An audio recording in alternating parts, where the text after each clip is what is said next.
So a few weeks ago, I decided to smarten up my thermostat life, by upgrading to the Ecobee 4. I'm here to give you my impressions of it for the short time that I've used it, and tell you why I chose the Ecobee 4 over the Nest Learning Thermostat today, as we check it out.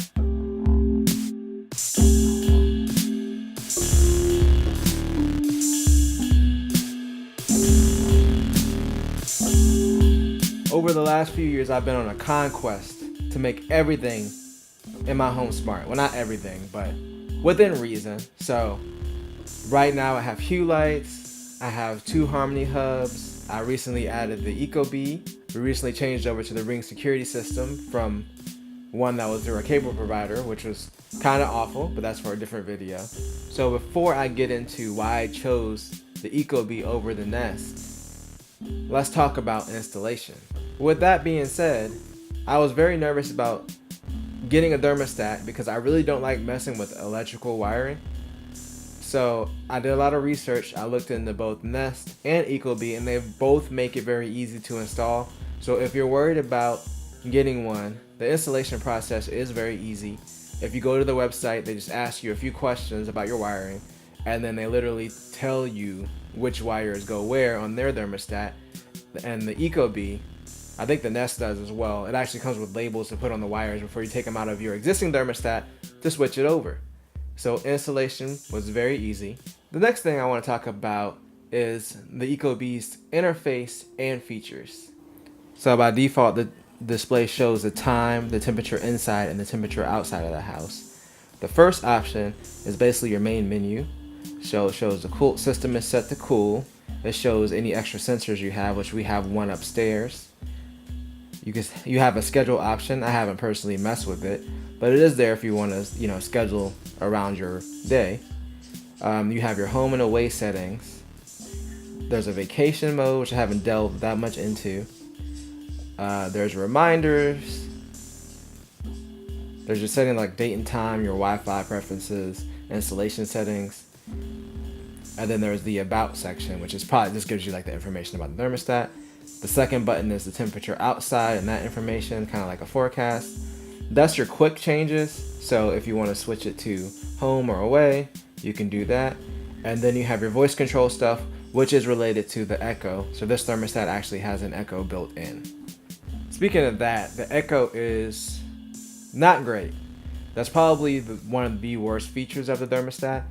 I'd say an Echo Dot would be a better choice if you're looking to get an Echo. Like buying this and then get an Echo Dot or something along those lines. So if you're buying it for the Echo functionality, it's not great at listening. It's also missing some of the features of like an Echo Dot. For instance, if you have multiple ones and you want to do like the whole home audio stuff, you can't do that with this one. You can't change the name of it. So like on a regular one, you could change it to computer or Echo. It has some preset names you can change it to.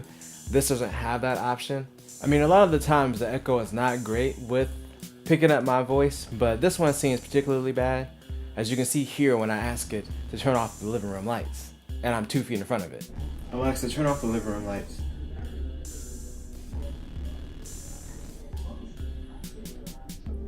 Alexa, turn off the living room lights. The audio quality of it is okay. I mean, it's fine for being like a built-in Echo, like a kind of a added bonus to the thermostat. But if this is the main reason that you're going to buy the thermostat, then it's not a good reason. This also has an included app. So the home screen, it gives you your temperatures and however many sensors you have. So it'll tell you the temperature for me upstairs and downstairs. It also gives you the quick settings for vacation mode, and then your account settings where you can manage even more. So I think the app layout is really clean. It's really responsive. I really haven't found it to be an issue to use. I mean, I generally don't have to use it because it does have the Alexa integration, and it also has HomeKit integration. So I have an iPhone, and that brings us to the reasons that I chose this over the Nest. So yes, that was part of it. The Nest itself does have Echo integration. So if you don't have an iPhone and the HomeKit integration is not important to you, which it shouldn't be because it's an iPhone or it's an iOS thing. So unless you have like a HomePod or an iPhone or an iPad or something like that, and you want to be able to change the temperature with those devices, HomeKit integration doesn't matter. The other thing was, at the time when I purchased it, the Ecobee was on sale for $200, including the extra sensor. The Nest was full price, so the Nest, and I'm talking about the higher end one, I'm not talking about the Nest E, I believe is what it's called. So that one was $250, not on sale. And it did come with the free Google Home, but I'm already in the Echo ecosystem. And two, it was $50 more, and I didn't get that extra sensor upstairs. And the temperatures can vary a lot between upstairs and downstairs in this house. So I really wanted that extra temperature upstairs, so that way the thermostat knows what the temperature is. So that was very important. Other than that, the Nest does have the learning functionality, so that's a big plus. We don't particularly change the temperature a lot, so I didn't really care that much about the learning functionality. I really wanted that extra sensor. It was $50 cheaper. It did have a built-in echo, which I thought was a good idea at first, so now I have it just kind of like, eh. And then the HomeKit functionality, even though that was not really a make or break item for me, or it wouldn't be normally, these two are so closely matched in my mind that having that HomeKit functionality did kind of push it over the edge. The other thing I will give the Nest, I really love the design. Like in my mind, when I said I wanted to get a smart thermostat, my mind instantly went to the Nest because I like the whole dial thing. It's so cool, the way you turn the dial and it changes the temperature. I don't know why that's cool, but the Ecobee design isn't bad. It's alright. It's not my favorite. I definitely like the Nest design better. It looks something that's a little bit more elegant.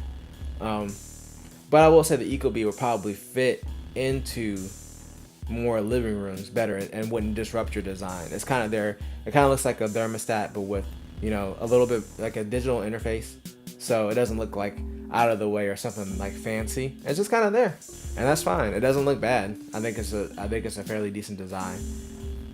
So really, when it comes to functionality, these two offer a lot of the same functions. So I think what it really comes down to, if you're trying to choose between the two, do you want that learning functionality from Nest? Maybe you want the included sensor from Ecobee. Maybe you have an iPhone and you want the HomeKit stuff. Or maybe you just like the design of one but over the other. Or it could come down to compatibility with your system. I do recommend checking compatibility on both Nest and Ecobee's website just to make sure that you're buying the thermostat that's most compatible. For the most part, the high-end, the Ecobee 4 and then the Nest, like the $250 one, they're compatible with most systems. When you go down to the cheaper versions, like the Ecobee 3 Lite and then the Nest E, they're not compatible with certain systems. So if you're looking at the cheaper options, I would definitely make sure to check compatibility first, because you may need to step it up to the regular Nest or the Ecobee 4. All in all, it was a tough decision. I really like that Nest design. That wheel thing gets me every time I see it, and it's so cool.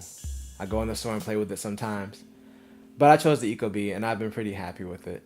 I'll do a full review of it later, so I just wanted to kind of give you my initial impressions of it and kind of give you an overview, give you an idea of what it does. If you enjoyed this video, remember to like, share, and subscribe. Tell a friend, tell a coworker, and as always, remember to do at least 2 things at the same time. Peace.